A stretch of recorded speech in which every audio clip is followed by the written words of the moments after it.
மாண்புமிகு உறுப்பினர் செல்வ பிறந்தகை. மாண்புமிகு பேரவைத் தலைவர் அவர்களே, தொடர்ந்து திருப்பெரும்புதூர் பகுதியில் விபத்துகள் ஏற்பட்டு கொண்டிருக்கின்றன. நன்கு அறிந்த மாண்புமிகு அமைச்சர் சில தினங்களுக்கு முன்பு கூட ஒரு பெண்மணி திருப்பெரும்புதூர் அந்த சாலை சந்திப்பில் விபத்தில் ஏற்பட்டு அகால மரணமடைந்திருக்கிறார். சில தினங்களுக்கு முன்பு அங்கே அடிக்கல் நாட்டு விழா நடப்பதாக அழைப்பிதழை கொடுத்தார்கள். அதை ரத்து செய்து விட்டதாக மீண்டும் துறை அதிகாரிகள் கூறினார்கள். அதே போன்று படப்பையில் இருக்கின்ற மேம்பாலமும் நீண்ட நெடிய காலமாக நிலுவையில் இருக்கிறது. இது ரெண்டுக்கும் ஏதாவது தீர்வு ஏற்படுமா என்று தாங்கள் வாயிலாக கேட்டு அமர்கிறேன். மாண்புமிகு அமைச்சர் அவர்கள். மாண்புமிகு பேரவைத் தலைவர்களே, இந்த விபத்து குறித்து நம்முடைய காங்கிரஸ் பேரவையுடைய தலைவர் அவர்கள் இங்கே குறிப்பிட்டார்கள்.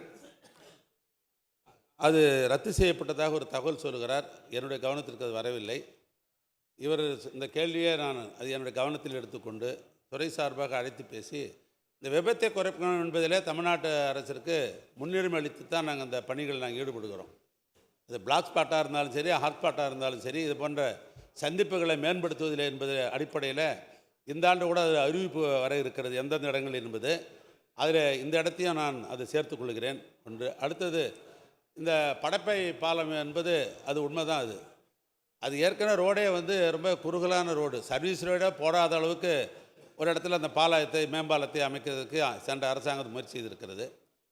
ஆனால் நான் வந்த உடனே பார்த்தோட எப்படி இல்லை சர்வீஸ் ரோடு போடுறது, பக்கத்துலாம் பெரிய கடைகள் கண்ணிகள்லாம் இருக்கிறது என்னென்னலாம் கூட யோசித்து பார்த்து அதுக்கு பின்னால் தொடர்ந்து அதற்கு வேண்டிய முயற்சிகளை நான் மேற்கொண்டேன்.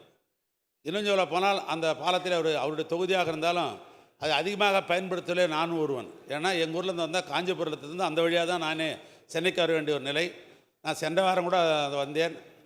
முந்தைய தினம்தான் சம்பந்தப்பட்ட தலைமை பொறியாளர் பழனிவேலை அழைத்து எப்போ வேலை முடியும், சட்டமன்றம் கூடுகிறது, பதில் சொல்லணும், நம்முடைய காங்கிரஸ் பேரவையினுடைய தலைவர் செல்வ பெருந்தகை விடமாட்டார் அப்படின்னு நான் சொன்னேன்.